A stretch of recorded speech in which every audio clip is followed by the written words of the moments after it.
किसी भी electric vehicle के लिए चार्जिंग स्टेशन सबसे जरूरी चीज होती है और इन चार्जिंग स्टेशंस के बिना इन इलेक्ट्रिक व्हीकल्स का वाइड अडॉप्शन बिल्कुल भी पॉसिबल नहीं है। तो इंडिया में एक ऐसी कंपनी है जो कि अपने खुद के चार्जिंग स्टेशंस बना रही है, बिल्कुल टेस्ला की तरह। और इस कंपनी का नाम तो आपने वीडियो के टाइटल में देख ही लिया होगा। तो इस वीडियो में हम बात करने वाले हैं एथरग्रिड के चार्जिंग स्टेशंस के बारे में। तो फ्रेंड्स, मैं हूं पार्थ पटेल, आप देख रहे हैं इलेक्ट्रीफाई इंडिया। तो लेट्स इलेक्ट्रीफाई।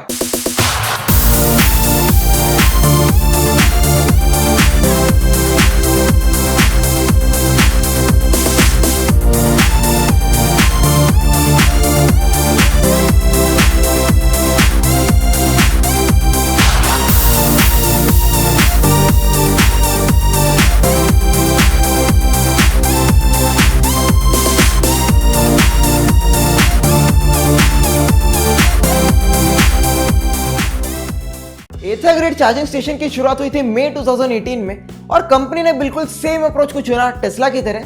मेजॉरिटीली इन दोनों चार्जर्स में डिफरेंस ये है कि जहां पे टेस्ला अपने इन चार्जर्स को सिटीज और हाईवेज दोनों जगह पे प्लेस करती हैं, वहीं पे एथर एक इलेक्ट्रिक स्कूटर मैन्युफैक्चरर होने की वजह से सिर्फ और सिर्फ सिटीज तक ही लिमिटेड है।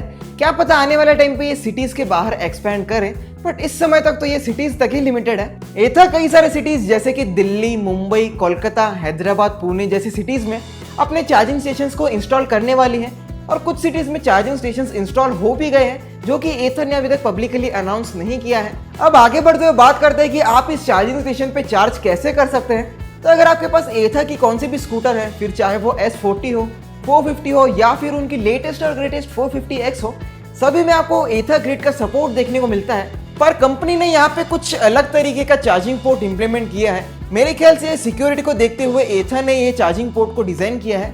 इन टर्म्स ऑफ स्पीड ये चार्जर किसी भी एथर इलेक्ट्रिक स्कूटर को 80% तक 1.5 किलोमीटर पर मिनट की स्पीड से चार्ज करेंगे। यानी कि मेरे कैलकुलेशन को देखते हुए आपको अराउंड 3.2 किलोवाट की स्पीड देखने को मिलती है और इस चार्जिंग स्टेशन पे स्कूटर को मैक्सिमम 1.5 घंटे का टाइम लगेगा। और अगर आप 80% तक चार्ज करते हैं तो अप्रोक्सीमेटली 40 to 45 मिनट्स का टाइम लग सकता है। अब आगे बढ़ते हुए बात करें कि आपको कितना खर्चा आएगा इन चार्जिंग स्टेशंस पे चार्ज करने के लिए, तो इससे पहले मैं एक और बात कह दूं कि ये सभी जो चार्जिंग स्टेशंस है एथरग्रिड के, ये इस समय बिल्कुल फ्री है। आप जितना चाहे उतना चार्जिंग कर सकते हैं अंटिल 31 मार्च 2021।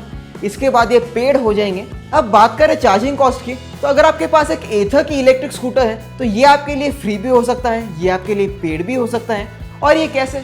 अगर आप एथर की किसी भी इलेक्ट्रिक स्कूटर को बिना सब्सक्रिप्शन प्लान के साथ यूज करते हैं तो 12 से 20 रुपए के बीच में स्कूटर को फुल चार्ज करने के लिए खर्च आएगा। ये प्राइस रेंज डिपेंड करती है स्कूटर की बैटरी लेवल और आप स्कूटर को कौन से सिटी में चार्ज कर रहे हैं। और अगर आपने स्कूटर के लिए सब्सक्रिप्शन प्लान लिया है तो आप फ्री अनलिमिटेड चार्जिंग कर सकते हैं, बट ये प्लान्स बहुत ही ज्यादा महंगे हैं। और बिना इन प्लान्स के अगर आप स्कूटर को चार्ज करते हैं एक महीने के लिए रोज 0 to 100, तो आपको मैक्सिमम 600 रुपीज का खर्चा आएगा। और ऐसे कई सारे रूमर्स है कि आने वाले टाइम पे एथर अपने सस्ते प्लान्स लाने वाली है एंड आई होप कि उसमें चार्जिंग भी इंक्लूडेड हो। और आखिर में अगर आपके पास एक नॉन एथर व्हीकल है, फिर चाहे वो एक इलेक्ट्रिक कार हो, इलेक्ट्रिक 2 व्हीलर हो या फिर कौन सी भी इलेक्ट्रिक व्हीकल हो, उसके लिए भी चार्जिंग 31 मार्च 2021 तक बिल्कुल फ्री है। और उसके बाद कंपनी अप्रोक्सीमेटली 25 रुपीज पर आधे घंटे के हिसाब से चार्ज करेगी।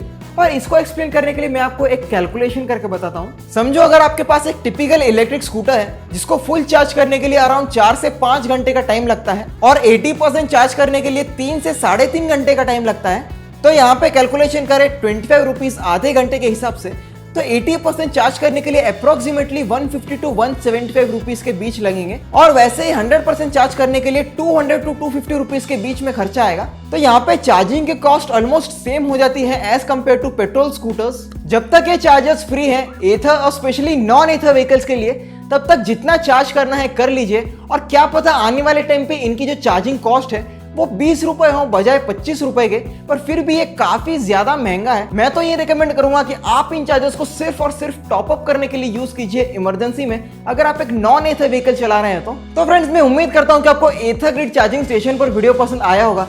अगर आपको कोई भी सवाल या सुझाव तो कमेंट करना बिल्कुल मत भूलना। अगर आपने अब तक वीडियो को लाइक नहीं किया तो लाइक कर दो, चैनल को सब्सक्राइब करो जिससे कि आपको ऐसे ही इलेक्ट्रिक व्हीकल से रिलेटेड वीडियोस मिलती रहे हिंदी में। तो फ्रेंड्स, मैं हूं पार्थ पटेल। जय हिंद, वंदे मातरम।